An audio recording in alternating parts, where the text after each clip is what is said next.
their new manager, because this is Chelsea Football Club, the Club World Cup winners. So why didn't they go for what's their reason? If you look at what went wrong with Enzo Maresca, yeah, Enzo Maresca was a fantastic coach, got Chelsea back in the Champions League, won 2 trophies as well. The issues were behind the scenes. So his relationships with the sporting directors, the people above him, also the fact that he didn't particularly like the advice that he was getting from the medical department. Yeah. The medical department was saying to him, you know, this player can't play the next game. This player has to come off after 60 minutes. He felt that, you know, he was operating with one hand tied behind his back. Also, his frustration was showing in press conferences where he was going off script a little bit. So I think they feel that with Liam Rosenior, none of those problems are going to arise, because he's not going to have personal problems with the people above him. He's not going to ignore the advice he's getting from the medical and performance department. He is going to stay on message during press conferences. But the big question is, are results and performances going to be as good as they were under Maresca? And a lot of Chelsea fans weren't even happy with Enzo Maresca. They didn't like his style of football. They didn't particularly take to him. So it is a really, really big, demanding job.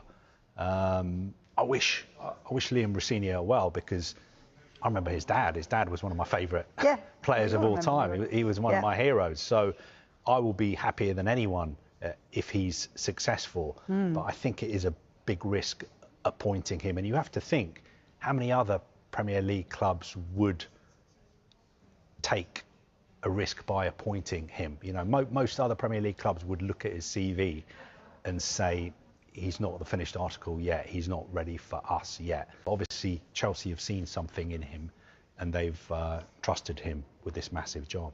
It's interesting, isn't it? Because all that will fall away if he hits the ground running and starts getting the wins. They're on a run of only 1 win in their last 9 Premier League games. What's his first focus then? Is it get the fans on side, get the players on side? Where does he start in a job like Chelsea? The players. They're the most important people to the security of his job, is how they perform when he puts them into the structure that he wants and the style that he wants. Are they going to follow? You know, and players are incredibly intelligent now in terms of understanding tactics and different systems and being coached by top coaches. You know, but can you lead them? Are they going to follow you? And that's the big question: is can he convince them? Can he have that connection with them? It's all right, you know, doing what the ownership wants, but can you get the players to follow you? And that's going to be his biggest challenge, because for him, this is a big step up in terms of player quality, in terms of egos, in terms of every single player wanting to play every single game in certain positions. You know, so that's the challenges that he's certainly going to have. He's got a lot of young players. He's talked about this before, that he's, you know, dealt with young players at Strasbourg. I think the average age for them was 21.47, and the average age that Maresca last fielded was 23 years and 157 days. So it's kind of a similar sort of, you know, in terms of comparisons with the age. Is that a worry, that it is a young squad that might not be so ably, a more mature squad might be able to say, okay, we hear what you're saying, whereas youngsters might be a little bit less able to manipulate, shall I say? I'm not sure about that. I think probably younger players are easier to mould and to get them on side. I think when you've got senior players that have seen lots of different managers and styles and will have their favourites, I think can sometimes be harder to win over. And they're unpredictable and inconsistent younger players. So he'll have to manage that. But that's where maybe the expectation has changed at Chelsea in terms of the way they're going to run the club. So, you know, if I was a Chelsea supporter, I'd be thinking, right, this is such a big change to go from suddenly a manager with you know, relatively lack of experience at a club like Chelsea to come from the sort of parent club. Are they saying now that Gary O'Neill is going to be the next successor? If I'm Gary, I'm thinking, brilliant. This is a great pathway, and that's how that's probably how you would think as a supporter. What's a success for him then? What does a successful season look like if we're sat here in May?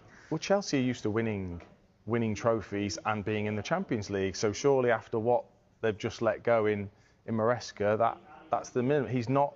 I don't think he's coming to a club that it's okay just to develop players. It might be for the ownership, but it won't be for the supporters. They'll want to see a team that competes. And what about this transfer window then? Do you think he will be given any money to start building his own squad? I don't think Chelsea will be spending money this January. I think they'll be spending money next summer and the following summer as well. But I don't get a sense that they're going to be doing anything this month. What he needs to do is just make sure they finish in the top 5. He has to make sure they get into the Champions League, and he's got 2 big games coming up: Charlton, London derby this weekend, then the first leg of the semi-final against Arsenal as well. By this time next week, they could be, out of the FA Cup. They could be almost out of the League Cup as well. And his first league game, I think, is it Spurs? Is it? No. I'd have to quickly look. Yeah, sorry, my mind's gone blank there. But that's okay. Just in terms of him, I know he got a 6.5 year deal. Yeah. Is that right? How does that pan out in real terms? I think it's not really a 6.5 year deal because it'll have lots of break clauses in it. So, if the worst comes to the worst and he loses his job, it's not a case that he's definitely guaranteed 6.5 years money. I haven't seen the contract myself, obviously, but I know for a fact that. Surprised I didn't run it by you. I know for a fact it will have lots of break clauses in it. Okay, and it's Chelsea at home to Brentford. Their first. Brentford, sorry. It's all right. I was going to ask you another question there, Dean, but my mind's just gone completely blank on me. No, that was what it was. 5th. Is that 5th place? Do you think that that's what they need to get at least? Is that achievable? Do you think he will make it 5th? I think he has got the squad too. I think he's got the squad of players to get Champions League football again. It's just how quickly can he get that Chelsea boat turned in the right direction, and how quickly the players take to him. I think that's going to be so important. I do find it fascinating because of where he's come from and the dynamics of top level players with a manager like him. To see that relationship will be really interesting. It sounds like you think the players are going to be shocked by his arrival, yes? I definitely. And I think that they will take some winning over. I think they will. It'll be interesting to see who picks the starting 11 as well, because one of the things Enzo Maresca was upset about was that he felt that there was too much pressure, there was too much interference when it came to his starting 11s. Mainly, I think it was from the medical and performance departments, and also about when it comes to making substitutions. I think the final straw for Enzo Maresca was when he substituted Cole Palmer after like 62 minutes of the game against Bournemouth, and some of the Chelsea fans started singing, "You don't know what you're doing." And the reason he made that substitution was because he'd been told by the medical department, Cole Palmer can't play for more than an hour.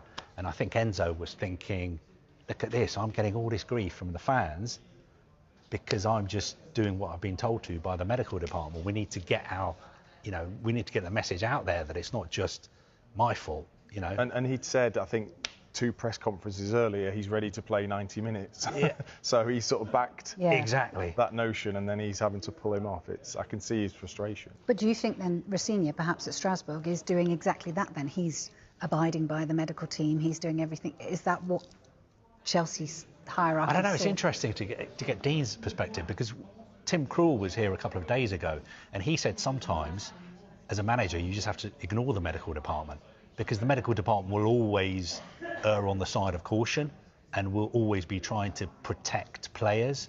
Where he says sometimes as a manager, you've got to be like, I want the player to play through the pain barrier